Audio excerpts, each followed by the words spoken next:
Transformative promise. Imagine a peace so profound it changes everything, a deep, unshakable calm that permeates your entire being. Joel Goldsmith's less discussed teachings hold a secret, an unlocked key that many never find. This isn't just another spiritual lesson. It's an unveiling of profound insights that will provide a fresh, transformative perspective on achieving true inner tranquility. Listen up. This ain't a lecture. This is a conversation between your soul and the big, infinite I Am of the universe. Cool, right? He wasn't about giving you a new set of rules to follow. He was about pointing you back to the power you already have locked up inside. It's like you've been walking around with the cheat code to the universe in your back pocket this whole time, and you just forgot it was there. We're all out here chasing that inner peace, that quiet mind. We try to meditate it into existence. We try to think our way into it. We scroll through endless feeds looking for it. But it's always just out of reach, like a glitch in the system. But Joel had a fix for that glitch. He found a hidden key, and this ain't some physical key you can lose. This is a radical shift in your whole perspective, a total game changer for how you move through life. It's the secret sauce that flips the script from seeking peace to being peace. We're going to break down that key today. We're going to talk about why you can stop the endless grind of trying to be spiritual and just be. So stick around, because what I'm about to share is going to flip your entire world upside down in the best way possible. You'll never look at your problems, your anxiety, or your quest for peace the same way again. And when we're done, if this hits home for you, if you feel that click inside, do me a solid, like the video, drop a 777 in the comments if this message resonated with your spirit, and subscribe to keep diving deeper with this crew. Get ready. Because the key isn't something you find out there. The real question is, are you ready to realize it was never really lost in the first place? Let's begin. Of course. Here is the expansion of your first keynote, continuing directly from the end of your introduction. So let's get into this first big idea, the trap of outward seeking. You see, the entire world, and I mean the entire world, operates on a single basic premise. It's the premise that the solution is out there. That your peace, your joy, your fulfillment is something external that you have to go and get. It's like we're all born with this internal emptiness, this glitch in our system, and we spend our whole lives trying to download the right patch to fix it. Think about it. We're programmed from day one to seek. We seek the right job to feel secure. We seek the right relationship to feel whole. We seek the right amount of money in the bank to feel safe. We seek the perfect spiritual teacher, the perfect meditation technique, the perfect yoga pose to feel enlightened. We're all just a bunch of seekers, man, running on a hamster wheel, convinced that the finish line is just one more lap away. And the world is more than happy to sell you a map. It's a multi-billion-dollar industry built on selling you the promise of peace, selling you the search for it. But here's the kicker, the real cosmic joke that Joel pointed out. This very seeking is the very thing that's keeping you from what you're looking for. It's a total bait and switch. Because as long as you are in the mode of seeking, you are affirming one brutal, underlying fact that you currently lack what you are looking for. Your focus is on the absence. You're staring at the empty space in your pocket, freaking out about the missing key, and in all that panic, you completely miss the fact that the door is already wide open. The seeking itself reinforces the feeling of being separate from the source of peace. It's like trying to find your glasses when they're already on your face. The frantic searching is what blinds you. This is the ultimate trap. We think our problem is that we haven't found the right thing yet. But Joel smacks us upside the head with the truth. The problem is the seeking mechanism itself. The problem is the belief that you are an empty vessel that needs to be filled from the outside. We're looking for a feeling, an experience, a state of mind that we think is going to arrive from some other place or time. We say, I'll be peaceful when I get that promotion, or I'll be happy when I find my soulmate, or I'll be enlightened after my next retreat. We're projecting our own innate power onto objects, people, and circumstances, giving them the keys to a car they don't even know how to drive. So the first step in unlocking this hidden key is to recognize the trap for what it is. It's to call a time out on the whole seeking game. It's to get still and ask yourself one radical question. What if the reason I haven't found lasting peace out there is because it was never supposed to be found out there in the first place? What if the entire search is just a massive, collective misunderstanding? This is the moment the real work begins, because it forces a pivot from an outward gaze to an inward attention, a shift from searching for a thing to recognizing a presence that has never been absent. Now, if the problem is that we're all looking for our glasses everywhere, but on our own face, then the solution has to be pointing right back to where we're already looking from. This brings us to the second part of the key, the I am, as your inner plug. And no, I'm not talking about some fancy, mystical state you have to achieve after 20 years on a mountain. I'm talking about the most basic, simple, everyday experience you have, the sense of being, the awareness that you are here, right now. That's your I am. It's not a thought. It's not a feeling. It's the space in which your thoughts and feelings appear. It's the consciousness that's reading these words right now. Most of us, we're so lost in the stuff in the room, the thoughts, the worries, the memories, the plans, that we completely forget about the room itself. We're focused on the movie on the screen, crying at the sad parts, jumping at the scary parts, totally identified with the drama, and we've forgotten that we are the silent, unchanging screen that gives the movie a place to be.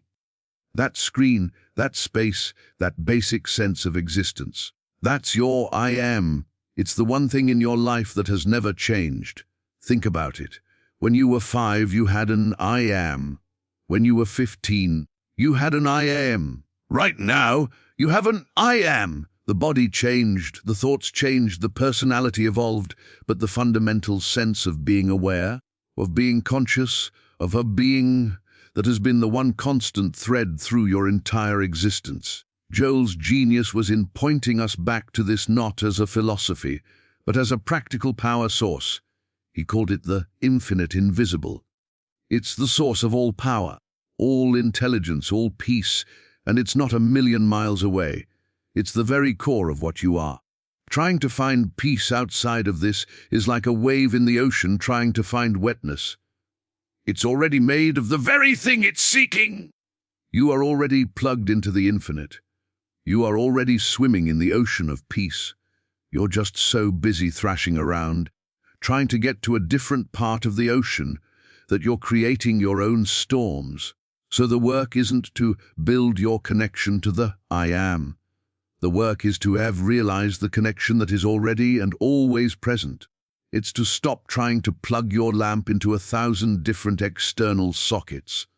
The socket of a person's approval, the socket of a bank account, the socket of a spiritual high, and to simply acknowledge that you are already wired directly into the main grid. This is why all the seeking is so exhausting. It's like trying to power a city by having everyone pedal stationary bikes. You're generating just enough juice to keep the lights flickering, but you're missing the massive, limitless, already operating nuclear power plant that's sitting right underneath your feet, waiting to be recognized. You don't need to generate peace. You need to consent to the peace that is already generating you. You turn your attention from the content of your life to the context of it, from the noise to the silence that holds the noise, and in that simple, subtle shift of attention you find the plug, and you realize it was never, ever unplugged. This realization that we are already plugged in leads us directly to the third piece of the puzzle, and this is where things get really wild. We're moving into the territory of revelation, not acquisition. This is the complete demolition of the spiritual shopping list. For our entire lives, we've been operating like spiritual consumers, trying to acquire qualities like peace, patience, and love as if they were products on a shelf. We think, if I read one more book, sit in one more meditation, or hear one more lecture, I will finally acquire the peace that has eluded me. But this is just the trap of outward seeking, wearing a spiritual disguise. It's still the same hamster wheel, it's just painted in a more enlightened color. The radical game, changing truth that Joel unveiled is that your spiritual journey is not about addition. It's about subtraction. It's not about becoming something you are not. It's about waking up to what you already and eternally are. Peace, love, joy, intelligence, these are not external commodities to be gathered. They are the inherent, natural attributes of your true being, of that consciousness. They are like the sun. The sun doesn't try to be bright and warm. It simply is those things by its very nature. Your true nature is peace itself. You don't need to acquire the sun. You just need to remove the clouds that are blocking your experience of it. The work, then, is not one of building, but one of allowing. It's not about striving, but about surrendering to what is already and always true. This shifts the entire energy of your practice from one of lack to one of fulfillment. When you are trying to acquire, you are starting from a point of emptiness. There's a tension, a grasping, a subtle desperation in it. You're a beggar with your hand out, hoping the universe will drop a coin in it. But when you shift to an attitude of revelation, you are starting from a point of completeness. You are an emperor who has simply forgotten the extent of his own kingdom, and the journey is one of remembering, of exploring the vast domains that have always been yours. You aren't begging for a drop of water. You are realizing you are the ocean, and then learning what it means to live from that truth. This is why all the self-help in the world often leaves us feeling emptier. It's focused on adding more layers to the self that we think we are. The insecure, separate, needy ego. It gives that self new techniques and new affirmations, but it never questions the fundamental identity of the self that is doing the seeking. Revelation is the bomb that goes off in the middle of that whole charade. It's the sudden, inspiring recognition that the you've been trying to fix and improve is a phantom, a temporary collection of thoughts and stories, and that your real self, the I am, is already whole, already perfect, and already one with the infinite. The peace you seek doesn't come from adding a new program to the computer. It comes from realizing you are the programmer. From that space, life is no longer about trying to get somewhere. It's about expressing and embodying the infinite reality that you already are, right here, right now, in the middle of the mess and the beauty of everyday life. And this brings us to the most practical, and often the most difficult, part of the entire shift. Surrender the how. We've just established that our true nature is already one of perfect peace, and that this is a reality to be revealed, not a prize to be acquired. But the human mind, that old seeker, immediately jumps in with its favorite question. Okay, great, I get it. But how? How do I do this? Give me the steps. Give me the technique. Give me the method. This demand for a how is the ego's last-ditch effort to stay in the driver's seat. It's trying to turn a profound inner surrender into another external, manageable process that it can control, master, and take credit for. This is the final fortress of the separate self, this insistence on knowing the roadmap before it will even start the engine. We want a guarantee. We want to know that if we follow steps A, B, and C, we will reliably arrive at peace. But that very demand is what keeps the entire illusion of separation intact. It means we are still looking for a product, and we're just being a more discerning consumer about it. We're saying, show me the mechanism, universe, so I can be sure my investment of time and effort will pay off. But revelation doesn't work on a transactional basis. You can't barter your meditation minutes for ounces of peace. The how implies a distance between you and the goal, a path that must be traversed. But if the goal is your own fundamental nature, then any sense of a path is an illusion. You don't need a path to get to yourself. So, what does it mean to surrender the how? It means to relinquish the role of the spiritual project manager who is trying to build a bridge to God. It means to stop trying to figure it out and to instead start letting it in. It's a movement from active striving to receptive allowing. It's the difference between clenching your fist to try and hold on to water and simply opening your palm to let the ocean flow through it. This surrender is not passive, it is an intensely active state of inner consent. It is saying to the infinite, I don't know how you will appear as my peace, as my supply, as my solution. I don't know the plan. I release my need to control the channel or the timing. I am just going to be still, and I am going to trust that the intelligence that formed the universe can handle the details of my life. This is where your practice moves from the head to the heart. It's no longer about mentally understanding a principle, but about placing your entire weight upon it. You aren't giving up, you are giving over.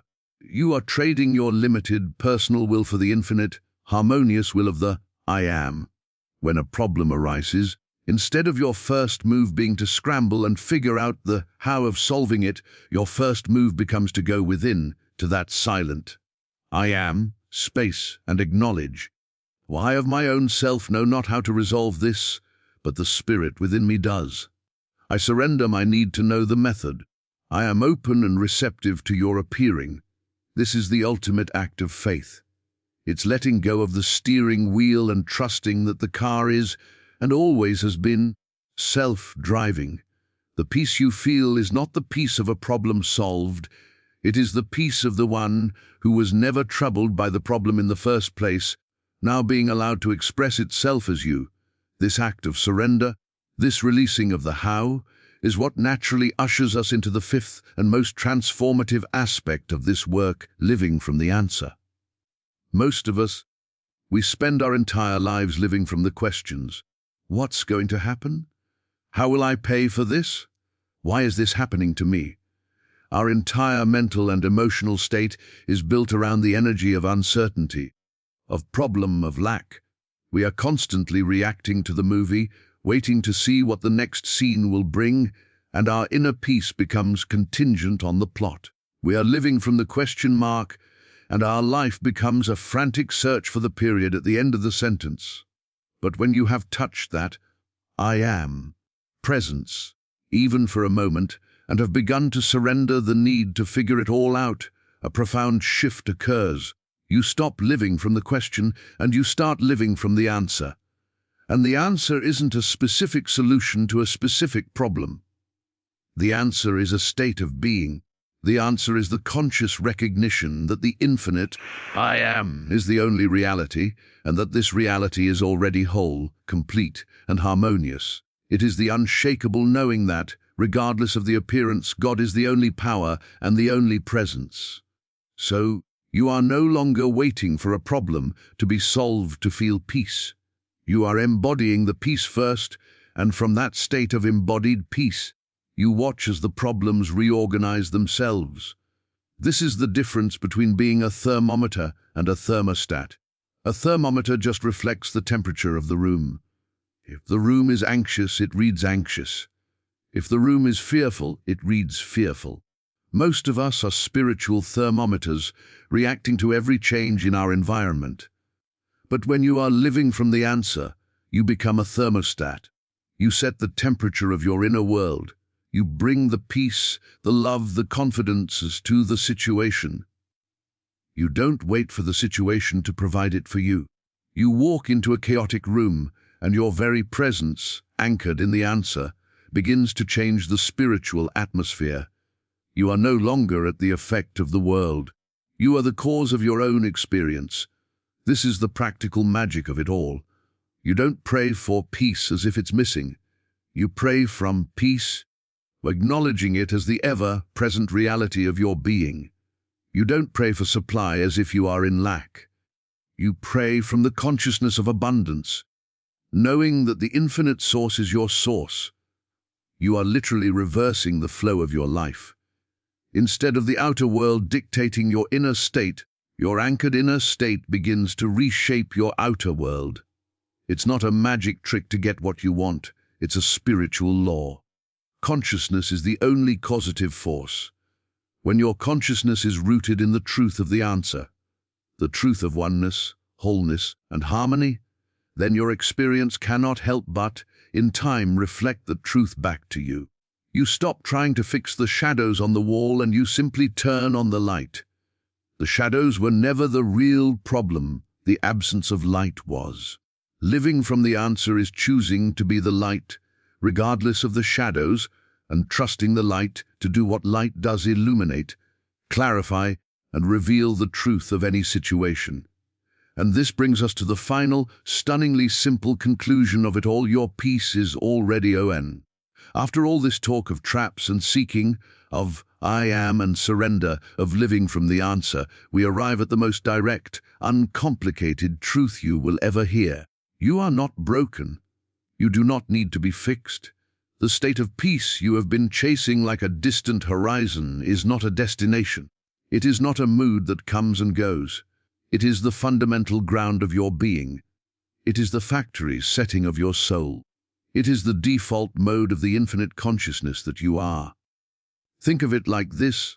You've been frantically searching the whole house for a light switch in the darkness, stumbling over furniture, stubbing your toe, convinced the power is out. But the whole time, the master switch was already on at the circuit breaker. The problem was never the bulbs. The problem was that you were operating on a faulty assumption, that you were in the dark. The moment you realize the power is already flowing, you stop searching for a switch. You just go about your business in the lit room. This is the ultimate end of the search. It's the moment you stop trying to become peaceful and simply acknowledge that you are peace incarnate. All the practices, the meditations, the contemplations, they were never meant to manufacture a new state for you. Their entire purpose was to quiet you down enough, to focus your attention inward enough, that you could have this one simple earth-shattering realization: oh, it's already here. It's me. The feeling of separation, the anxiety, the fear, the lack, these are like clouds. Incredibly convincing, sometimes dark and stormy, but they are temporary weather patterns in the vast, boundless, always clear sky of your true nature. The sky doesn't do anything to get rid of the clouds. It doesn't struggle or strive. It just is, and in its simple, patient being, the clouds eventually pass through. Your job is not to be the skies and the weather manager. Your job is to identify as the sky. So what does life look like from here? It doesn't mean you walk around in a blissful coma, oblivious to the challenges of human life. It means that those challenges are no longer happening to the real you. They are happening as within you, the infinite you, and you meet them with a resource that is unshakable because it is not dependent on the outcome. You can feel sadness, but you are not sadness. You can face a financial problem, but you are not lack. You can have a conflict, but you are not conflict.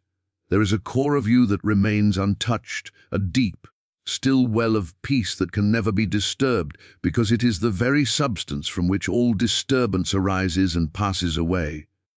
This is the hidden key, fully turned. It unlocks not a new room, but the realization that you were never in a prison to begin with. You were always free, standing in an open field, and the only thing that ever confined you was the belief in the walls. So you stop maintaining the walls. You stop feeding the illusion of the separate, needy self, and you just live, naturally, spontaneously, from the overflowing fullness of what you have always been and will always be.